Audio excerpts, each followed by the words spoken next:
I need a husband, and you need strong offspring, the giant alien widow told the struggling man. The relentless twin sons of Antares 5 beat down on Eric's workshop, a ramshackle structure cobbled together from salvaged spacecraft parts and local materials.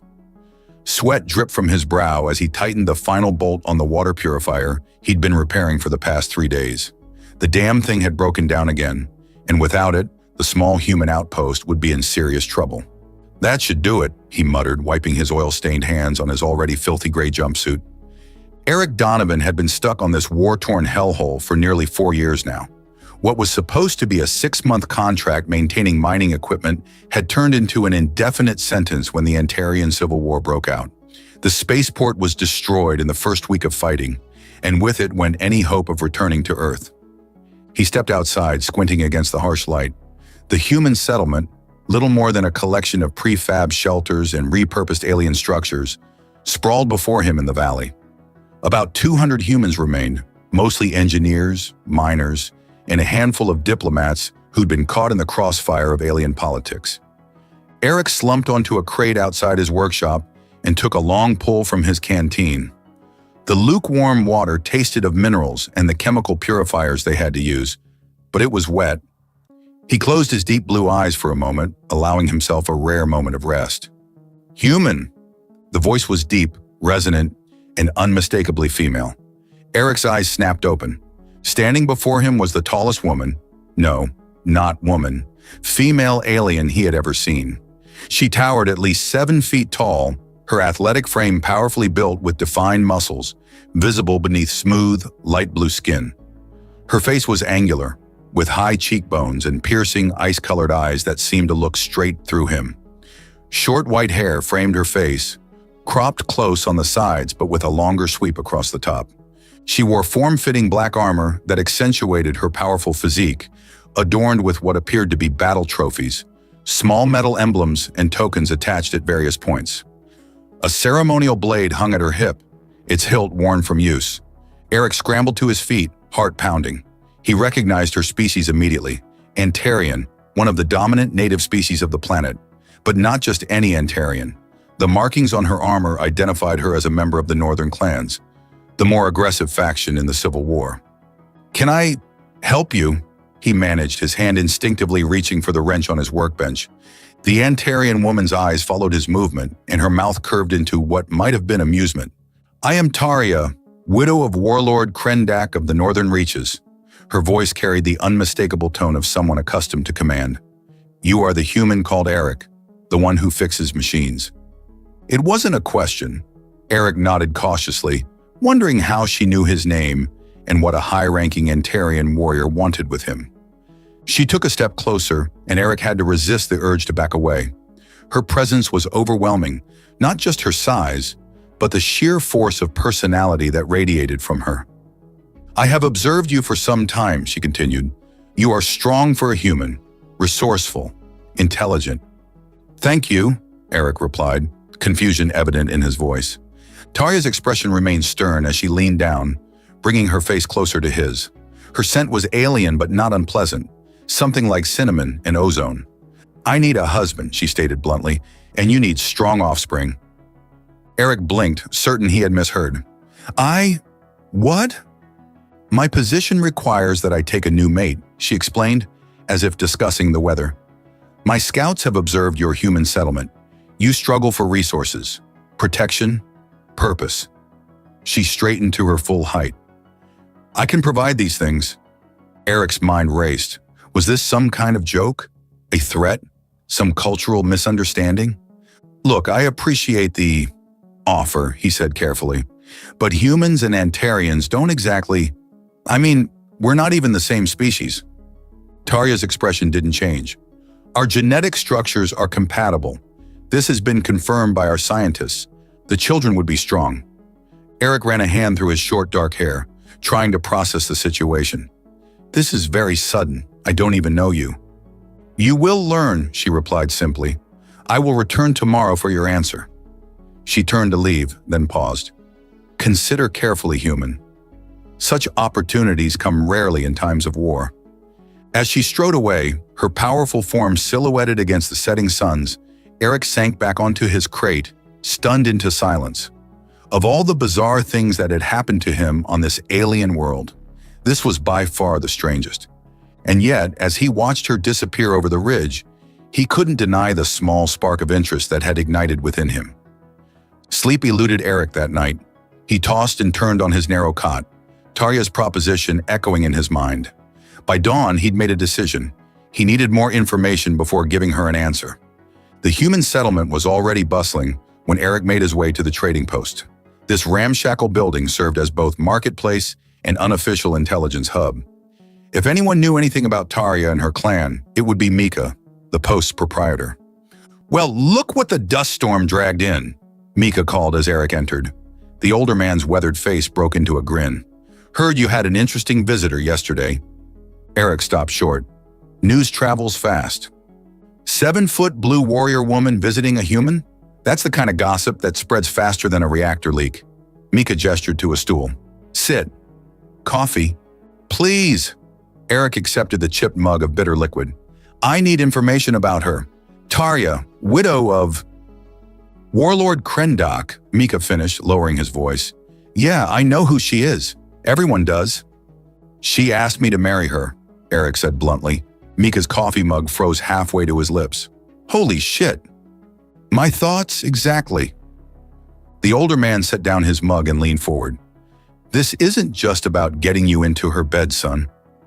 Antarian politics are complicated, especially in the northern clans." "I figured as much," Eric said. "What's her angle?" "Krendok died 6 months ago in battle. No children. By their laws, Tarya inherited his position and holdings, but she needs a mate to solidify her claim."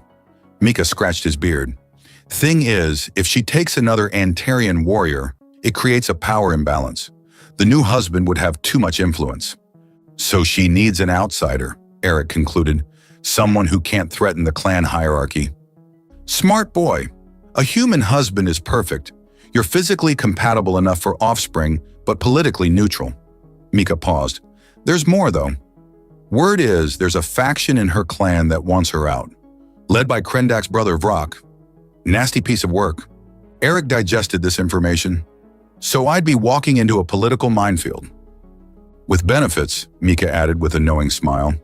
"Tarya's territory includes the richest agricultural land on the continent, access to fresh food, clean water, proper shelter, luxuries we haven't seen in years.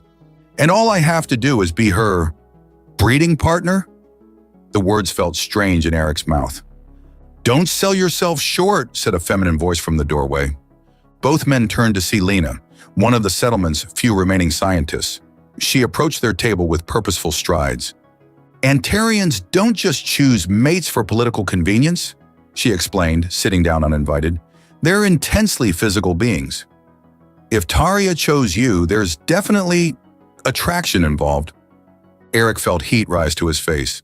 "You're saying she actually wants me? Physically?" "Antarian females are drawn to competence and resilience," Lena said matter-of-factly. "They find our adaptability fascinating. And you, my friend, have survived on this hellhole for 4 years while maintaining a vital role in the community. Plus," Mika added with a wink, "you're not bad looking for a greased monkey."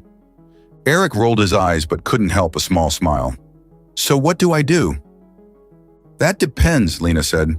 "Are you attracted to her?" The question caught Eric off guard.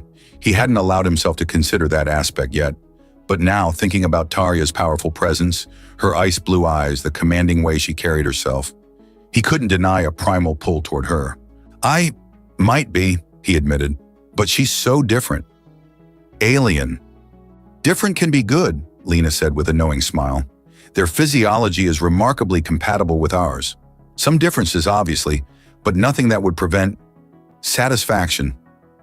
Eric's collar suddenly felt too tight. "You seem to know a lot about this." Lena shrugged. "I dated an Antarian male before the war. Trust me, the experience is memorable." Before Eric could process that revelation, the trading post door swung open again. A hush fell over the room as Tarya ducked through the entrance, her imposing frame filling the doorway. Her eyes found Eric immediately. The other humans scattered, leaving a clear path between them. "You seek information about me," she stated, approaching his table. It wasn't a question. I needed to understand what I'd be getting into, Eric replied, standing to face her. Something like approval flickered in her eyes. Wise. A mate who acts without knowledge is useless. She stepped closer, close enough that Eric could feel the heat radiating from her body. Have you learned what you wish to know? Some, he admitted, but I still have questions. Ask them now. Why me specifically? There are other humans here. Tarya's gaze traveled slowly down his body, then back up to his eyes. The intensity of her appraisal sent a shiver down his spine that wasn't entirely unpleasant. You build. You repair.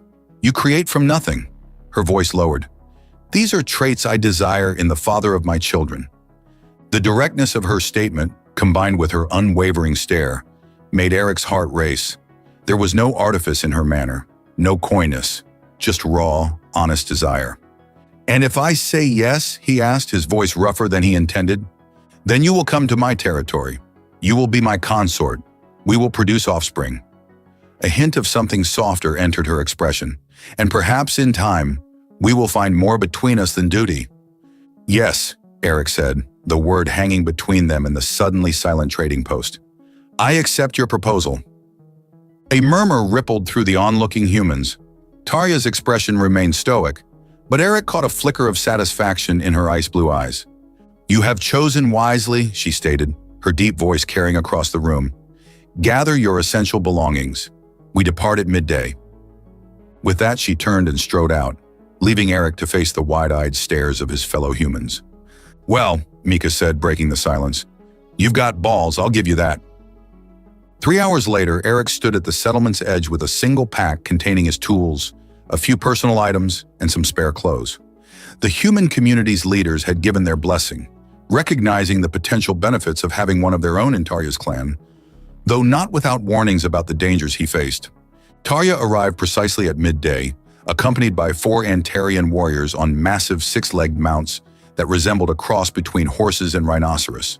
Without ceremony, she extended her hand, pulling Eric up behind her on her mount. Hold tight, she commanded. The journey is not gentle.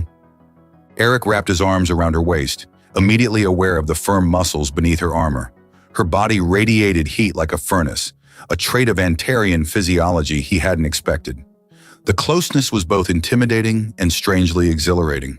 They rode for hours through rugged terrain, eventually cresting a ridge that revealed a sprawling compound nestled in a fertile valley. Unlike the barren wastelands surrounding the human settlement, Tarya's territory boasted flowing water, cultivated fields, and structures built from local stone and metal rather than scavenged materials. Your new home, Tarya stated, gesturing to the compound. As they approached, Eric noticed Antarians stopping their activities to watch. Their expressions ranged from curiosity to open hostility. They don't seem thrilled about my arrival, he observed. They will accept you when you prove your worth, Tarya replied matter-of-factly. Words mean nothing to my people. Actions are what matter. The central building was an imposing structure of stone and metal, clearly designed for both defense and status. Tarya led Eric through corridors adorned with weapons and battle trophies until they reached what appeared to be private quarters. These rooms are yours, she said, opening a door to reveal a spacious chamber with furnishings that blended Antarian aesthetics with surprising comfort. Mine adjoin them. You will join me for the evening meal, where you will be presented to the clan council. Eric set down his pack. And after that, Tarya's gaze intensified. After that, we begin what you humans call marriage. The directness of her statement sent heat rushing through Eric's body. There was no mistaking her meaning.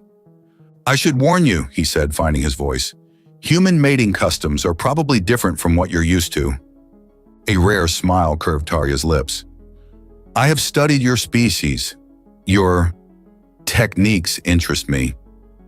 Before Eric could respond to that provocative statement, she continued, Rest now. Bathe if you wish. The council will test you tonight, and you must be alert. After she left, Eric explored his new quarters, finding a bathing chamber with actual running water, a luxury he hadn't experienced in years. He stripped off his dusty clothes and stepped into the stone basin, sighing as warm water washed over him. The evening meal proved to be the trial Tarya had warned about. In a hall filled with Antarian warriors and clan officials, Eric was subjected to intense scrutiny and barely veiled challenges. He faced their questions directly, refusing to show intimidation despite being the only human in a room full of beings who could snap him in half. When asked about his skills, he spoke confidently of his engineering abilities. When questioned about his intentions toward Tarja, he answered honestly that while their arrangement began as mutual benefit, he respected her and hoped to build something meaningful. Throughout the meal, he felt Tarja's eyes on him. Each time he met her gaze, the intensity there made his pulse quicken. After the council members departed, Tarja led Eric back to their quarters in silence. The tension between them had built throughout the evening, a palpable force that made the air seem charged. Inside her chambers, more spacious and elaborately decorated than his, she finally turned to him. Without ceremony, she began removing her armor, piece by piece. "You handled yourself well," she said, setting aside her breastplate. "Many expected you to cower." "Not really my style," Eric replied, trying to keep his voice steady as more of her blue skin was revealed with each piece of discarded armor. "No," she agreed, stepping closer. "It is not. That is why I chose you." She stood before him now in a simple undergarment that left little to the imagination. The powerful muscles of her arms and legs rippled as she moved, yet there was an undeniable femininity to her form that drew Eric's eye. "In my culture," she said, reaching out to touch his face, "a union must be sealed physically to be recognized." Eric swallowed hard. "In mine too, generally speaking." Her fingers traced his jawline with surprising gentleness. "Your skin is different than ours. Softer." Her touch moved to his lips. "Fascinating." Eric's restraint broke. He reached up, pulling her down to his level, and kissed her. For a moment she stiffened in surprise, then responded with an intensity that took his breath away. What followed was a discovery of differences and surprising similarities. Where Eric expected alienness, he often found common ground. Where he anticipated familiarity, he discovered thrilling differences. Throughout it all, Tarja's strength matched his own passion, neither dominating nor submitting, but meeting as equals in a dance as old as life itself. Later, as they lay together in the darkness, Tarja's arm draped possessively across his chest, Eric realized that whatever political calculations had brought them together, something far more primal and honest now bound them to each other. Eric woke to the unfamiliar sensation of soft bedding and warm sunlight streaming through high windows. For a moment, he forgot where he was until he felt the weight of Tarja's arm across his chest. She slept soundly beside him, her usually stern features softened in repose. 2 weeks had passed since his arrival at the compound, and each day had brought new challenges and discoveries. The clan's initial skepticism toward him had begun to thaw as he proved his worth, though pockets of resistance remained. He carefully slipped from beneath Tarja's arm, admiring her powerful form as she stirred, but didn't wake. Their nights together had been a revelation, passionate, intense, and surprisingly tender at times. What had begun as a practical arrangement was evolving into something neither had anticipated. Eric dressed quietly and made his way to what had become his workshop within the compound. The Antarians had given him space to work, though they had initially been dubious about what a human engineer could offer their technologically advanced society. Those doubts had faded when Eric redesigned their water filtration system, increasing efficiency by 30%. Now he was tackling a more ambitious project, upgrading the compound's defensive perimeter. He was deep in concentration, sketching designs for sensor arrays that would detect approaching threats, when Karn, Tarja's most trusted warrior, entered. "The human works while others sleep," the massive Antarian observed, his deep voice resonating in the workshop. "Old habits," Eric replied without looking up. He'd learned that showing deference to Antarian warriors only earned their contempt. "What can I do for you, Karn?" "The perimeter alarm on the eastern wall failed again last night." Eric frowned. "That's the third time this week." "I checked those circuits myself yesterday." "Perhaps your human technology is not compatible with ours," Karn suggested, though without the malice such comments had carried weeks ago. "Or perhaps someone doesn't want them to work," Eric muttered, setting down his tools. "I'll check it again." As they walked to the eastern wall, Eric noticed Karn studying him with unusual intensity. "You have changed, Tarja," the warrior finally said. Eric glanced at him, unsure if this was criticism or observation. "How so?" "She smiles now." "Sometimes." Karn's face remained impassive. "And she speaks of new ways. Different approaches to old problems." "Is that bad?" "It is." Unexpected. Karn stopped walking. There is something else. The clan healer wishes to speak with both of you. She sent me to find you after meeting with Tarja this morning. A knot formed in Eric's stomach. Is Tarja all right? She is well. More than well, according to the healer. A rare smile cracked Karn's stony face. But it is not my news to share. They reached the eastern wall where Eric discovered the alarm system had indeed been tampered with. Wires carefully cut and reconnected to bypass the sensors. This was deliberate sabotage, not equipment failure. Someone doesn't want us to know if we have visitors from this direction, Eric said, showing Karn the evidence. Any idea who might want to leave us vulnerable? Karn's expression darkened. Vrock has supporters within our walls. This would be their work. Eric repaired the system, adding a modification that would alert him personally if anyone tampered with it again.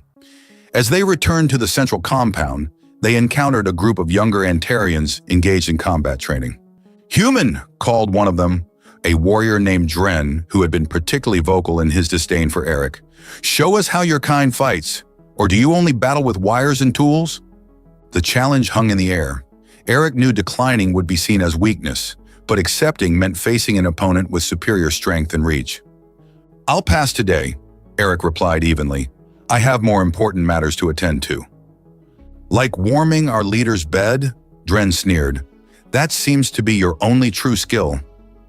Karn stepped forward, but Eric placed a hand on the warrior's arm, a gesture that silenced the onlookers with its familiarity.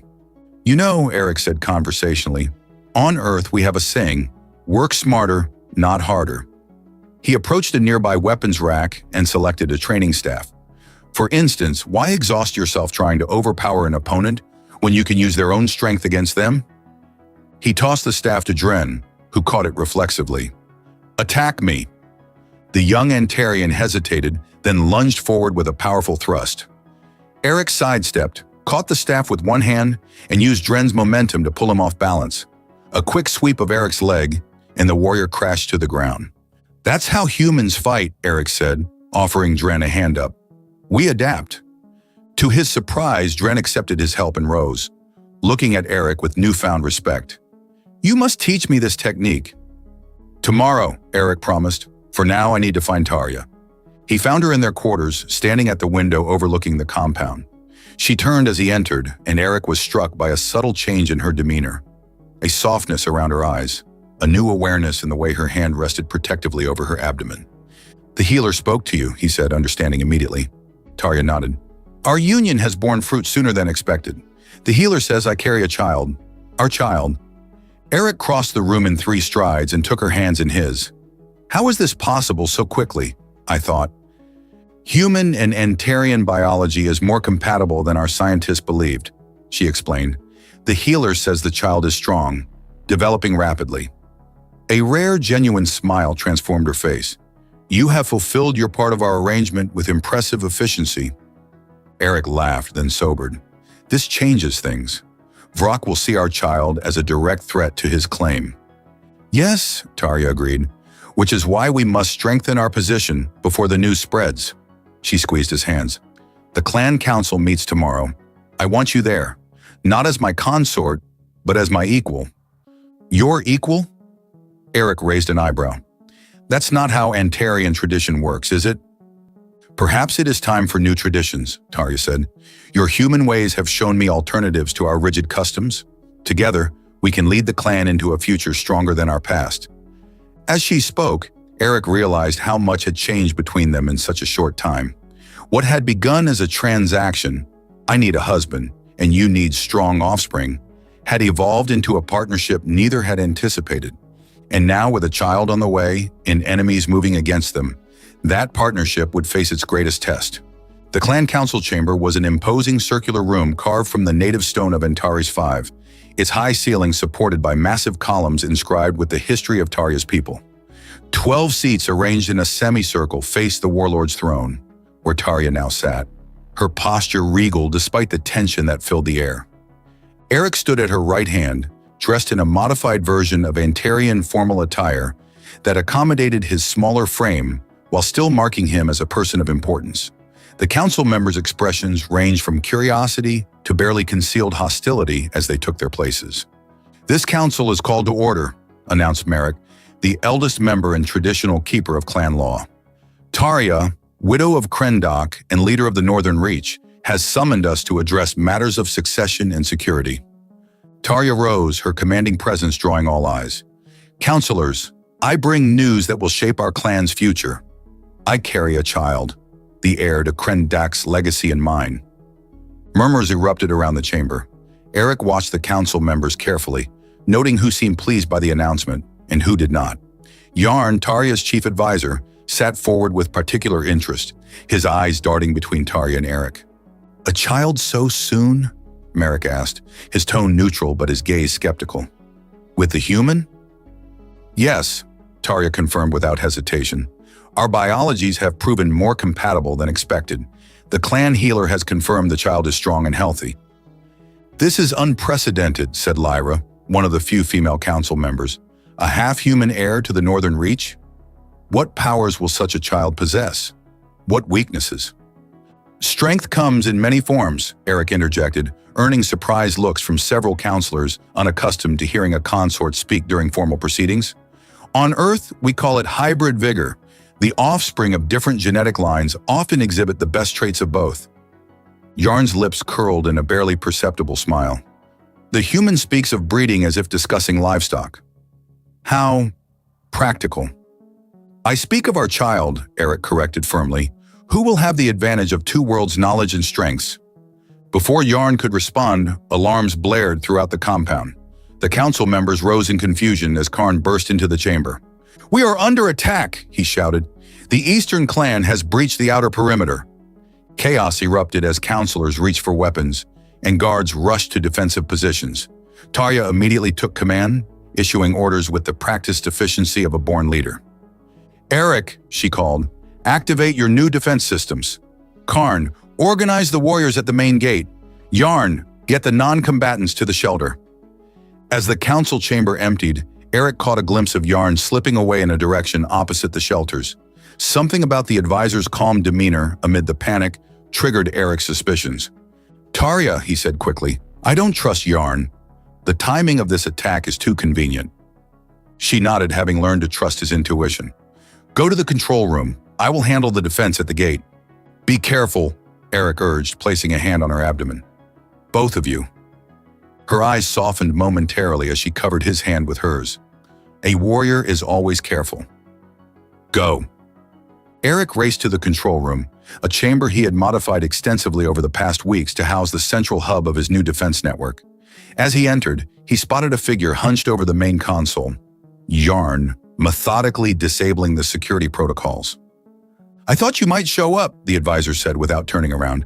"Humans are so predictably heroic, and traitors are predictably cowardly," Eric replied, edging closer. "Working with Vrock?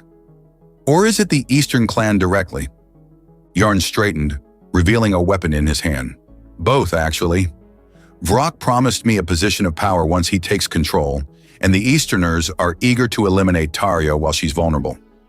"Vulnerable?" Eric laughed. "You've clearly never seen her fight." "Perhaps not," Yarn conceded.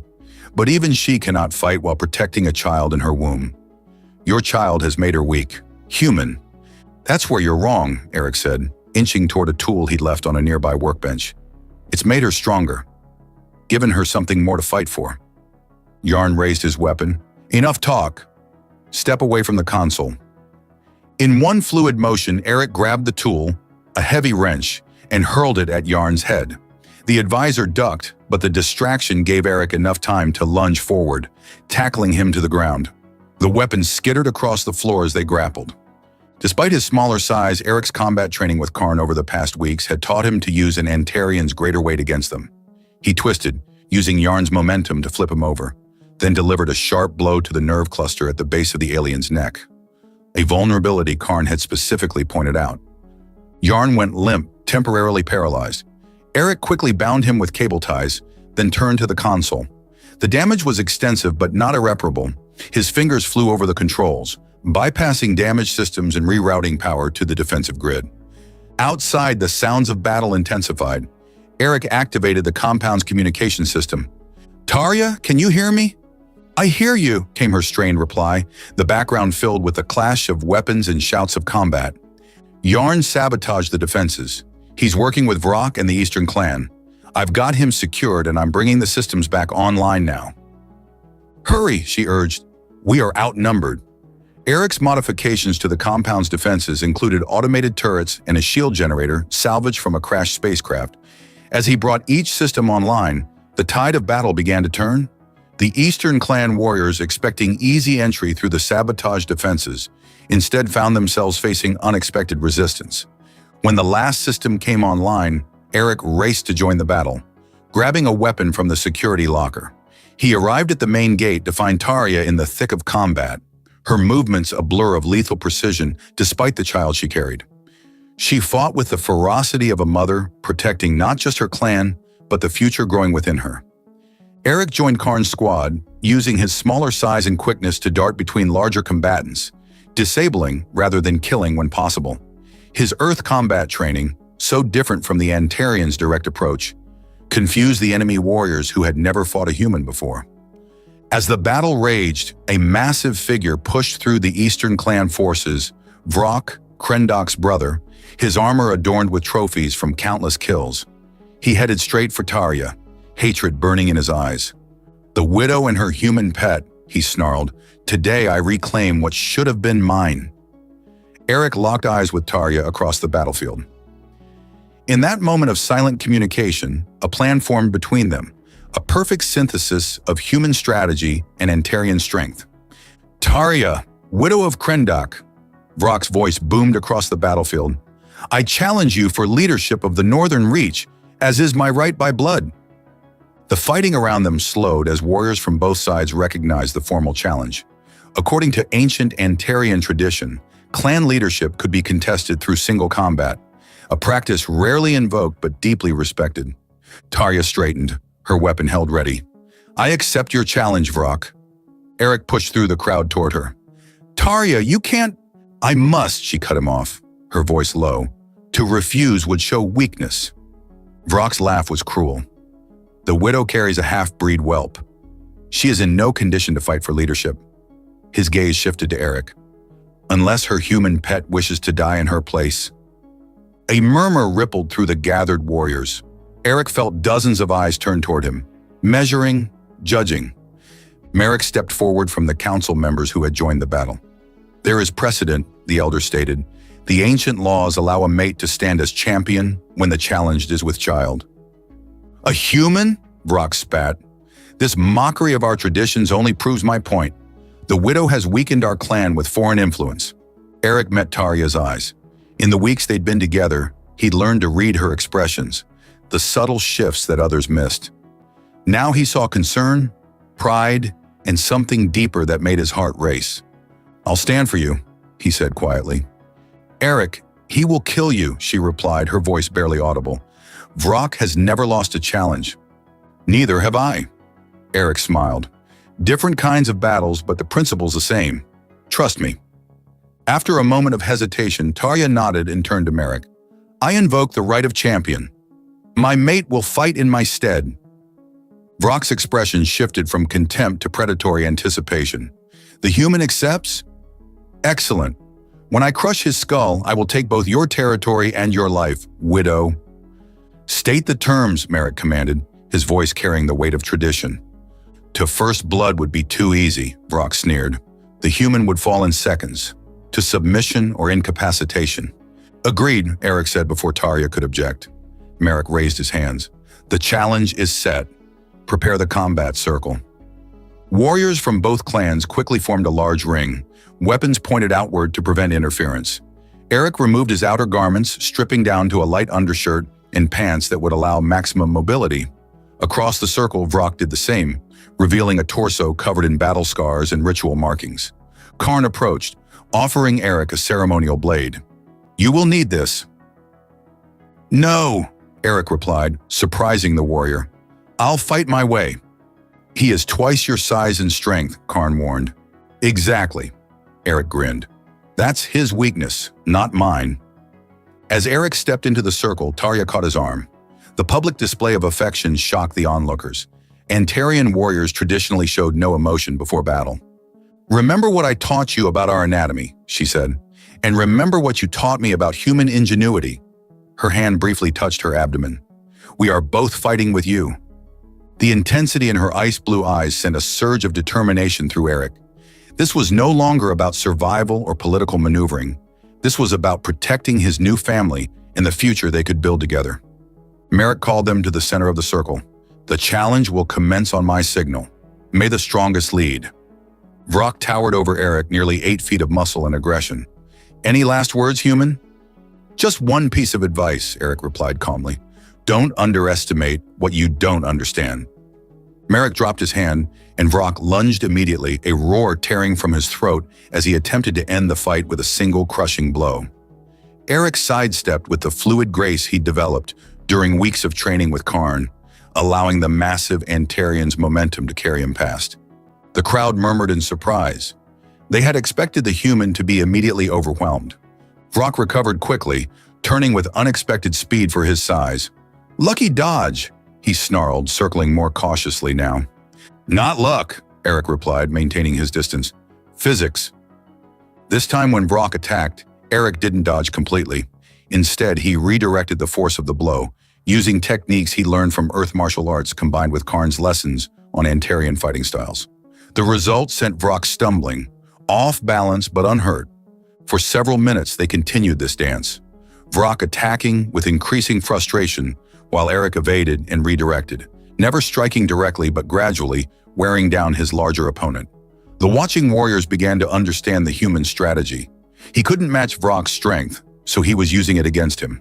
"Fight me properly, coward," Vrock bellowed after another failed assault left him panting. "I am," Eric replied calmly, "just not by your rules." Fury overtook Vrock's tactical sense. He charged recklessly, arms outstretched to grab the human. Eric waited until the last possible moment before dropping to the ground and rolling between Vrock's legs. As he came up behind the Antarian, he struck precisely at the nerve cluster at the base of the spine, the same point he'd used to incapacitate Yarn. Vrock's legs buckled, but his momentum carried him forward into the edge of the circle where he collided with several warriors. In the confusion, something clattered to the ground, a small device that Eric immediately recognized as a remote detonator. "Check the compound," Eric shouted. "He's planted explosives." Karn and several warriors rushed to search as Vrock struggled to regain his footing, the temporary paralysis already wearing off. His face contorted with hatred as he realized his backup plan had been discovered. "You think you've won?" he snarled at Eric. "Even if you defeat me, the clan will never truly accept a human or his half-breed offspring." Eric circled warily. "That's where you're wrong, Vrock. They've already started to, not because I demanded it, but because I earned it. One day at a time, one challenge at a time." Vrock lunged again, but his movements were slower now, his legendary stamina finally flagging. Eric met this attack differently, stepping into Vrock's reach rather than away from it. Using the Antarian's own momentum, he executed a perfect throw that sent Vrock crashing to the ground with Eric on top, his forearm pressed against Vrock's windpipe. "Yield," Eric commanded. "Never," Vrock gasped, struggling against the hold. Eric increased the pressure just enough to demonstrate his control without causing permanent damage. "I don't want to kill you, Vrock. That's the difference between us. I'm fighting for something, not against someone." For a moment it seemed Vrock might continue resisting. Then with a growl of defeat, he slapped his hand against the ground, the Antarian signal of submission. The circle erupted in shouts as Eric released his hold and stood. Tarja pushed through the warriors, her face alight with fierce pride.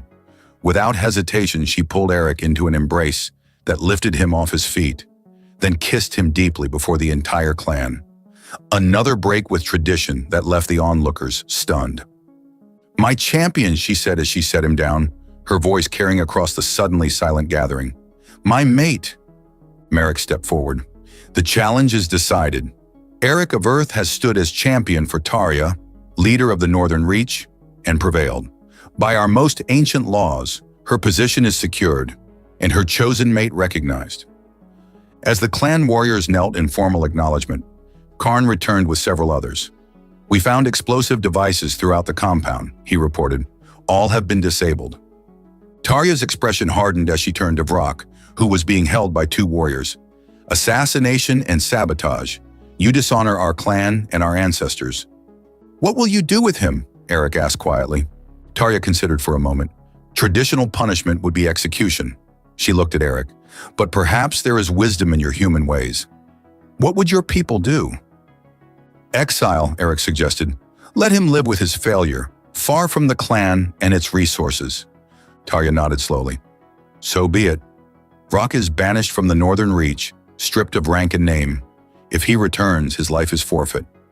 As Vrock was led away, the Eastern clan warriors, seeing their ally defeated and their surprise attack thwarted, began a strategic retreat. The battle was over, at least for now.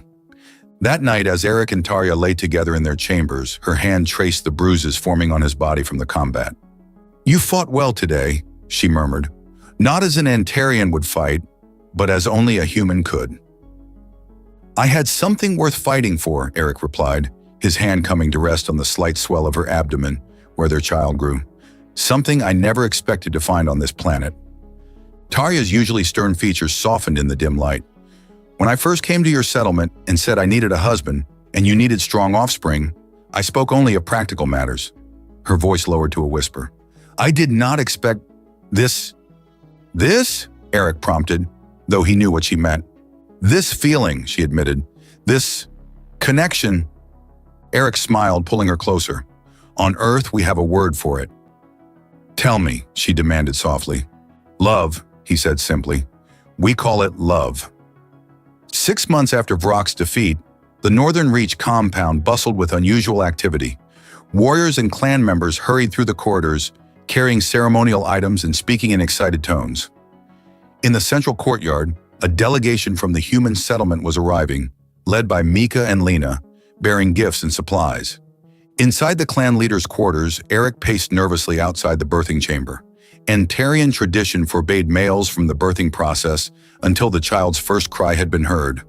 A custom Eric had reluctantly agreed to honor, despite his human instinct to be at Tarya's side. Karn watched his friend's anxious movements with amusement. You humans are strange creatures. Our males typically spend birthing time in combat practice to honor the strength needed to bring forth life.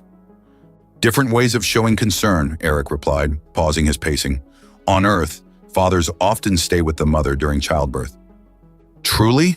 Karn looked genuinely shocked. And this helps the birthing? It's about support, not practical assistance, Eric explained. Being there for someone you love during a challenging time? Karn considered this. Your human ways still surprise me, yet I cannot deny their effectiveness. He gestured around them. Look at what you have accomplished in half a cycle. Our defenses are stronger, our harvest more bountiful, and our clan more united than in living memory. Eric smiled, acknowledging the compliment. The months since his victory over Vrock had been transformative for the clan. His engineering innovations had improved everything from irrigation systems to defensive capabilities, while Tarya's leadership had grown more inclusive, incorporating human concepts of cooperation alongside traditional Antarian strength. Their relationship had deepened as well. What began as a pragmatic arrangement had blossomed into genuine partnership. Their nights together had become not just physical satisfaction, but a communion of souls. Moments of vulnerability and tenderness that neither had expected to find in the other. A sudden, powerful cry echoed from the birthing chamber, not Tarya's voice, but the unmistakable wail of a newborn. Eric froze, his heart pounding as the doors swung open. The clan healer emerged, her usually stern face split with a rare smile. Enter, human. Meet your son. Eric rushed inside to find Tarya propped up on a ceremonial birthing couch, looking exhausted but triumphant. In her arms was a small bundle with a shock of dark hair visible at one end. Eric, she said softly as he approached, come meet your son. He knelt beside her, overwhelmed as she turned the bundle toward him. The child's skin was a pale blue, lighter than Tarya's, but definitely Antarian in hue. His features were a perfect blend of both parents, Tarya's high cheekbones and Eric's nose, tiny pointed ears that split the difference between human roundness and Antarian elongation. But most striking were his eyes, deep blue like Eric's, but with the iridescent quality of Tarya's people. He's perfect, Eric whispered, gently touching the child's cheek. Strong, Tarja agreed, her voice filled with pride. The healer says his hybrid nature gives him advantages. His heart is more efficient than either of our species, and his muscle density suggests he will have both Antarian strength and human dexterity. Eric laughed softly. Already analyzing his tactical advantages? He's barely an hour old. He is the future, Tarja replied seriously. The first of his kind, a bridge between our worlds. What shall we name him? Eric asked, carefully taking the child as Tarja offered him. In my culture, the father names sons, she said, but perhaps we should honor both traditions. Eric thought for a moment. On Earth, children often carry family names. My father was David. Tarja considered this. A strong name, but not Antarian enough for the clan to accept. Her brow furrowed in thought. What of Krentok? It honors my late husband's lineage while creating something new. Krentok David, Eric tested the name, looking down at his son. A name from both worlds for a child of both worlds. The baby opened his eyes fully then, seeming to focus on his father with an awareness that startled Eric. In that moment, he felt the weight of what they had created, not just a child, but a new beginning. Later that day, in accordance with Antarian tradition, Tarja and Eric presented Krentok to the clan in a formal ceremony. The Great Hall was filled not only with clan members, but also with humans from the settlement, marking the first time such an integration had occurred. Merrick, as eldest council member, performed the traditional blessing, but with modifications that acknowledge the child's unique heritage. Today we welcome Krentok David, son of Tarja and Eric, heir to the Northern Reach and ambassador of two worlds.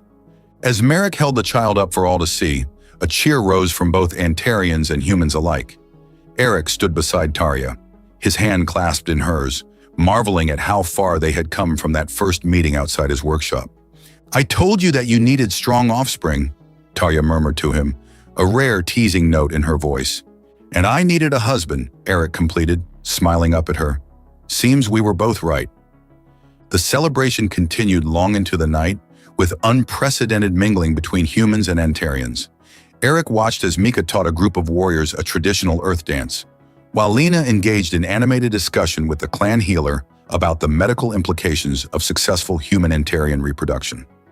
As the festivities wound down, Eric found Tarja on the balcony overlooking the compound, their son sleeping peacefully in her arms. What are you thinking? He asked, joining her at the railing.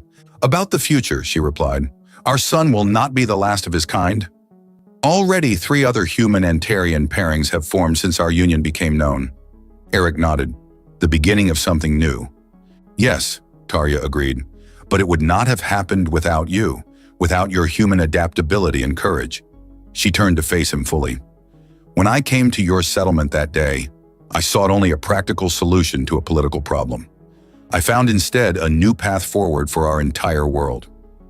Eric smiled, remembering how commanding she had looked, how absurd her proposition had seemed. I need a husband, and you need strong offspring, she had declared, as if it were the simplest thing in the world.